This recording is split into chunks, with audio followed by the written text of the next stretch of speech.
I played this really interesting game of chess earlier, and I wanted to share it. All right, I'm black, obviously. You see my name down here on the bottom. All right, white opens, English opening, symmetrical defense, nothing unusual there. White wants to fianchetto that bishop. White wants to slide that bishop out. That light squared bishop, and put it right on that square. All right, no big deal. So I developed knight to c6. All right, so he fianchettos his bishop, and I hatch this plan. All right, I decide that what I'm going to do is I'm going to give up this rook here. I'm going to let this bishop slide down here and take this rook in the corner. But by doing that, I'm going to open up all these light squares around the white king, because this whole setup he's got around his king is based on this fianchetto bishop. And if I give up this rook, even though I'm losing the exchange, I mean, a rook is better than a bishop, so I lose the exchange, but I'm going to open up all these weak light squares around the king, right? Now, remember, this is just it's only a 3-minute chess game, so if you stare at it long enough, you'll find some better moves and stuff, right? So I move that knight, because what I'm trying to do is clear this out so the bishop can, get to that rook. All right, no problem. Knight to c3, that's normal. I move that pawn because I want to move my own light squared bishop and get it on d7 there. All right. Queen to b3, no big deal. Now, see, I make a mistake right here. This is a mistake. I move my pawn, which is going to allow that white's, bishop to slide down here and take the rook.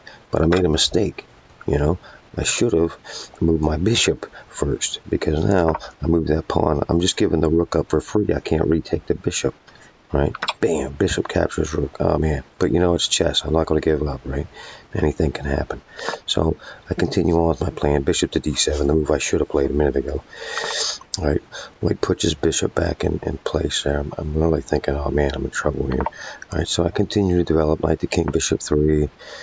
I don't know, that really wasn't a good move by white. He should play knight to king, bishop 3. But anyway, I don't care. I mean, he plays pawn to queen 3. All right, so I'm still continuing to develop. I got to get this dark square bishop out of the way so I can castle my king. So I played this move. What is that? The pawn to e6. All right, so now white's getting greedy. He wants to grab this pawn over here. He's underdeveloped. All right, I move my bishop and I'm ready to castle. White grabs the pawn. Yeah, I mean, he won the rook. He's up a pawn. He's up in material. What's it say? Up at +6. So he's doing good. Excuse me. So I castle. My development's pretty much complete, right? Again, I don't know what white's thinking here. He moves his bishop down here. What he needs to do is play knight to king, bishop 3 and finish his development. But that's his problem, right? So he moves his bishop here. I slide my rook out. It's kind of x-raying on the king up there, but it's also guarding this bishop. All right, so again, I don't know what the heck he's thinking. He plays bishop captures knight, and I take it back. I'm fine with that. Now, I mean, it's just way off base here. We pawn to rook 4. What's he doing? I mean, he's not developed, okay, but he's going to pay for it here in just a minute. All right, so he's trying to raise his pawn down the board and queen it or something. All right, so I back my knight up there. Now it threatens the queen. All right, it's kind of a good move. Right? I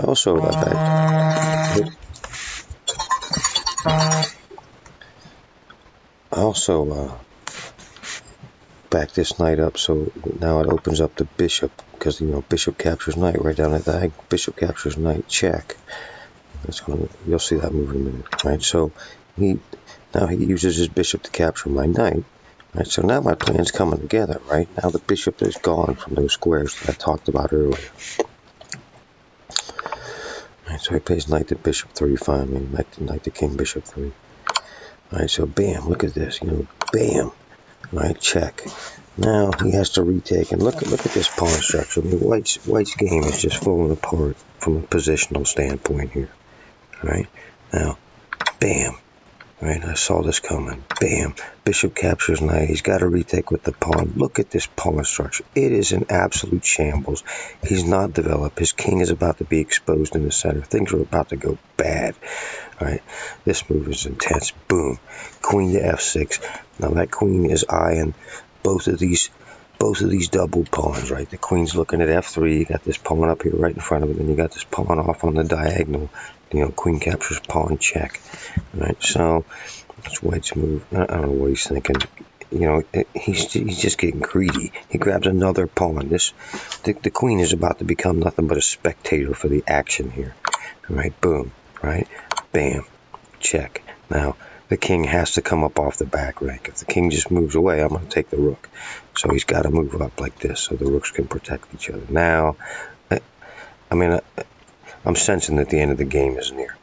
All right, the king comes up. He's underdeveloped. Now he's exposed. Let's just watch what happens. Right. This is a prophylactic move. Like, I want to play this move so that I can free up my other piece, the rook, because I'm going to need the rook to help me checkmate that king. Right. I don't want to get in any dangers of a back rank mate. So I move that pawn up to give my king an escape square. All right. Again, it's a 3-minute game. There's a lot better moves than that, but that's probably the fatal move right there. All right. Check. The storm clouds are gathering.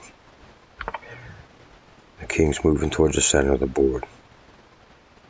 This move is beautiful. This is an absolutely beautiful move. Right, so now, once this rook comes into the game, once this e-file opens up, it is over.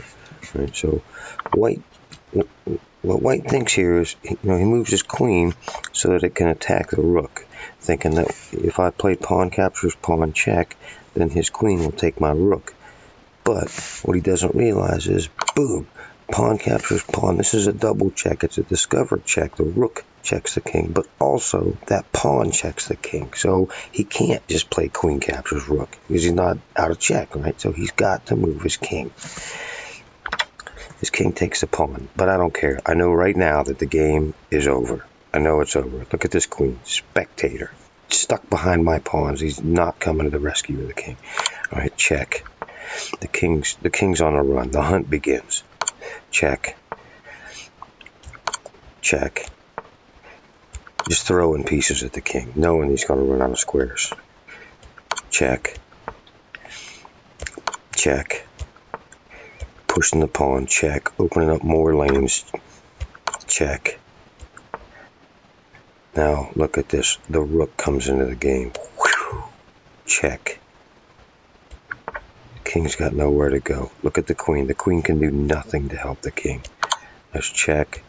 King moves, and then white resigns because there's no escaping queen to f2 mate.